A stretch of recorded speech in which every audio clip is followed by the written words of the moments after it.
Les partis politiques en France. C'est une question très ouverte, très large. C'est votre opinion. C'est votre opinion. Comme ça. C'est votre opinion. C'est mon opinion. Ah oui, votre opinion. C'est vérité et opinion. Alors qu'est-ce que vous pensez des partis politiques en France? Faut être cash. Bah oui, Allez, on va pas être. c'est pas une pub, on fait une émission. On y va. La vérité, la vraie. Qu'est-ce que t'en penses? Non, qu'est-ce que j'en pense? Attends, les partis politiques, en France, il en faut. Après, ce qu'on en pense nous, c'est. Enfin, ce que j'en pense moi, aujourd'hui, il nous faut des hommes qui donnent des solutions aux problèmes qui s'opposent à la France. Et là, aujourd'hui, ce que je pense vraiment des hommes politiques, C'était pas la question, pas grand c'était chose. les partis politiques. Pardon, les partis politiques. Merci. Ouais. Alors, parce que sinon vous allez me griller la deuxième question parce que c'est justement sur les politiciens. Donc, Regarde, ils sont journalistes. Ben, je pense qu'il n'y a pas de différents partis. Il y a un parti politique en France. De toute façon, aujourd'hui, c'est l'économie qui nous mène. Et que de toute façon, on a beau nous raconter des histoires. Pour moi, le socle commun à tous ces partis est le même. Et de toute façon, on va tous au même endroit. Après, qu'il faille une différence pour que tout le monde s'y retrouve, bien sûr, mais pour moi c'est un parti politique, enfin le parti politique en France reste le même, enfin, on a un unique. Ça va? d'accord, les politiciens là-dedans? Et les politiciens là-dedans? Ben, dans la vie de tous les jours, il faut toujours un leader pour mener un groupe. Donc de toute façon, un politicien, c'est l'homme charismatique, celui qui aura le plus de leads, qui va se mettre en avant et qui va pouvoir rassembler derrière lui. Qu'est-ce que je pense des hommes politiques qu'on a aujourd'hui? Il y en a certains qui sortent du lot parce qu'ils disent la vérité, entre guillemets. Il y en a que j'aime bien. C'est pas qui fait le terme. J'aime bien Emmanuel Weiss parce que je trouve qu'il a un juste milieu entre ce que pense un gouvernement qui est de droite et ce que pense un gouvernement qui est de gauche. Et je trouve que c'est un bon équilibre. Après, c'est une question de dosage. Je sais pas, je fais pas de politique, donc j'adore ça, mais je fais pas de politique, donc j'aime bien ce mec. Il m'inspire confiance. Donc les politiciens sont-ils tous des menteurs? Non, c'est une idée reçue qu'on a. Après, bien sûr, quand on a du pouvoir, on en profite toujours un petit peu. Donc c'est humain. Donc un homme politique. C'était quoi la question? Est-ce qu'ils sont véreux? Est-ce qu'ils sont tous menteurs? Tu vois, comment j'ai tourné. Lapsus. Ouais, lapsus, hein, lapsus. Est-ce qu'ils sont menteurs? Non. Dans l'absolu, moi je dirais que oui, parce que de toute façon il faut mentir à certains moments. Non, à leur niveau. Mais là, la question c'est est-ce qu'ils sont tous menteurs? Ils sont pas tous menteurs. Non, mais on est tous menteurs, c'est humain de mentir de toute façon. Et quand tu fais de la politique, ça devient une monnaie courante. Est-ce qu'ils sont tous menteurs? Par omission, je dirais oui. Donc croyez-vous à ce que les politiciens vous disent? Ça dépend. Oui. Oui. C'est un petit oui. Ouais, c'est un petit oui. Mais ça dépend J'aime bien des- juste de dire qu'ils mentent tous, donc tu vois, je vais pas dire que. Mais non, Vraiment ça dépend, intelligent. Voilà. ça dépend desquels, s'ils t'inspirent confiance ou non, voilà, tout simplement. D'accord. Merci Dan. Donc est-ce que les politiciens vous prennent pour des moutons? Mais non, ça c'est une petite phrase, je ne répondrai même pas à cette question, non. Utilisez-vous les termes des politiciens? Je n'ai de leçons à recevoir de personne ou la crise? Non. Oh bah si, la crise. Ouais, mais pas dans le sens dans lequel il emploie. De toute façon, est-ce que la crise te touche toi? Moi non. Voilà, tu vois. C'est moi qui pose des questions.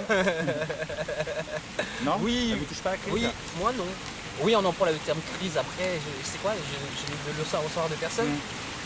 Non, j'ai pas toute cette prétention pour répondre à cette question, enfin pour utiliser cette expression. Hommage juste derrière. Vous, les politiciens condamnés par les tribunaux, pas encore, doivent-ils rediriger leur peuple? Eh ben, ça c'est un problème franco-français, tu vois. Pardon, c'est un problème franco-français. Parce que je pense qu'on est l'un des pays démocratisés où les hommes politiques ne sont pas punis, ne sont pas pris à leur juste valeur. C'est-à-dire, à mon avis, je pense qu'on devrait s'inspirer un petit peu de ce qui se passe dans les pays anglo-saxons. C'est-à-dire que tu payes pour ce que tu as fait. On est tous égaux. certes, ce sont des hommes qui ont une stature et un niveau qui... Moi. Ce que tu cherches à dire, c'est Qui les que passe certains au-dessus, usent son de leader. leur pouvoir, Voilà, abusent de leur pouvoir. certains abusent un petit De peu leur trop de leur statut. pouvoir et de leur statut et j'aimerais qu'ils soient un petit peu plus honnêtes. Et moi, il y a une idée, et enfin, il y a juste un petit scandale qui me revient en tête comme ça parce que c'est un mec qui ça m'avait marqué. Donc c'est Hervé Guémard, personne ne s'en souvient, il travaillait dans un ministère, donc je crois que c'était au logement, donc il était secrétaire d'État au logement, et ce mec-là profitait d'un logement social et sous-louait son appartement, et ça c'est un petit truc, mais en Angleterre, ce mec-là, il se ferait plus de la politique parce qu'il sait briller. Et en France, je suis persuadé qu'il travaille dans un cabinet ministériel et il restera toujours. Ce mec-là, enfin, c'est celui qui me vient à l'idée parce que j'étais étudiant à l'époque où ça arrivait et je trouvais ça complètement dégueulasse que ce mec-là, ni vu ni connu, il loue un appart, enfin, il sous-loue son appart qui faisait je sais plus combien de mètres carrés, je vais pas vous donner des chiffres. 120. Merci. 120 mètres carrés, il avait un logement social avec ses enfants et sa femme. Il profitait et ça, je trouve ça complètement injuste. Donc oui, c'est pour revenir aux questions précédentes, un homme politique comme ça, je lui fais pas confiance parce qu'il est censé être juste et là on voit que c'est pas du tout le cas. Donc y aurait-il trop d'injustice venant de nos politiciens, de nos industriels et financiers dirigeants? Ce qui sous-entend donc que les industriels et les financiers nous dirigent comme vous disiez tout à l'heure. Bon, il y a des conflits d'intérêts partout. On sait tous que nos dirigeants et nos politiciens ont fait les mêmes écoles. Et de toutes les façons, un industriel, moi je ne vais pas faire de reproche à un mec qui investit et qui travaille. Voilà, il a gagné, sa boîte elle fonctionne, on va lui faire de reproche. Après un politicien qui vient... Pardon. Tu peux répéter la question s'il te plaît? Pas de problème. C'est quand c'est parce que vous êtes... Tu as mis le visage très expressif. Y aurait-il trop d'injustice venant de nos politiciens, de nos industriels et financiers dirigeants? Alors j'aurais fait deux questions. Donc y aurait-il des injustices C'est venant pas moi de qui nos fais les questions politiciens? donc. Oui, parce qu'il y en a qui... Il y a des politiciens qui ne sont pas dans la juste mesure et qui profitent un peu du système et un peu de leur stature. Et donc du coup, ceux-là, il faudrait un petit peu les sortir du lot et les bannir parce que de toute façon, on est dans une culture où le politicien il a toujours raison, enfin quasiment toujours raison. Donc ces mecs-là, je leur fais pas confiance, certes, mais c'est eux qui nous dirigent. Je suis pas fataliste, mais à un moment donné, il faut se mettre à l'évident. Nous, on fait pas de la politique, on aimerait en faire, mais c'est pas donné à tout le monde. Donc le politicien, je ne lui fais pas confiance. Je ne reviens pas à la Pourquoi question. c'est pas donné à tout le monde? Pourquoi c'est... Oui, C'est il me une relance. bonus. Pourquoi c'est pas donné à tout le monde? Parce que ça Question bonus. En démocratie. c'est un savoir. En fait, on fait pas de la politique du jour au lendemain. Enfin, il faut être bon orateur, il faut connaître les dossiers. Enfin, il faut certaines qualités pour faire de la politique que moi je n'ai pas. J'ai des qualités pour faire autre chose. Et de toutes les façons, je m'intéresse à la politique, mais je ne vois pas en faire. De toutes les façons, je laisse ça aux personnes qui sont des pour. Ok. Les personnels des corps administratifs, de l'armée ou de la police qui délibérément pratiquent des injustices doivent avoir seulement un blâme, doivent être mutés ou doivent être jugés comme tout citoyen. C'est des questions fermées. Enfin, on peut pas être aussi radical. Enfin, cette question, je peux pas y répondre. Hein. On est dans un pays libre, laïque. Il y a la justice qui doit faire son boulot, qui ne le fait pas tout le temps. Mais on a une justice qui doit faire son boulot. On a du droit. Et les juges qui délibérément pratiquent des injustices de jugement doivent avoir seulement un blâme, doivent être mutés ou doivent être jugés comme tout citoyen. Les juges. C'est une bonne question. Je pense que... Il en reste 4, on se concentre. hein. Ok, d'accord, très bien. Tu peux la répéter, s'il te plaît? Les juges qui délibérément pratiquent des injustices de jugement doivent avoir seulement un blâme, doivent être mutés ou doivent être jugés comme tout citoyen. Je vais en revenir à une ou deux questions auparavant où je disais on devrait s'inspirer un peu des pays anglo-saxons. Un juge qui n'applique pas la loi et qui délibérément bafoue les droits des autres, il devrait payer pour ses actes. Comme tout citoyen, il n'est pas au-dessus des lois. Il n'est pas au-dessus des lois. Doit-on supprimer toute protection d'immunité de nos dirigeants et doivent-ils être jugés comme tout citoyen? Ah ça oui. Mais s'il y avait un référendum demain, je voterais oui. C'est pas normal. c'est pas normal que, bon, ouais, Moi, je donne pas mon avis, je pose des questions. Hein.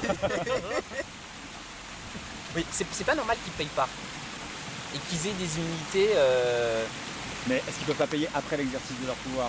Non, non, parce que du coup, sur le coup, c'est comme un enfant. Si on le punit pas tout de suite, après qu'on me punisse 2 ou 3 jours après, bon, je fais ça dans le cadre d'un enfant, mais voilà. C'est des enfants. Non, mais oui, mais on est tous des enfants en même temps. Hein.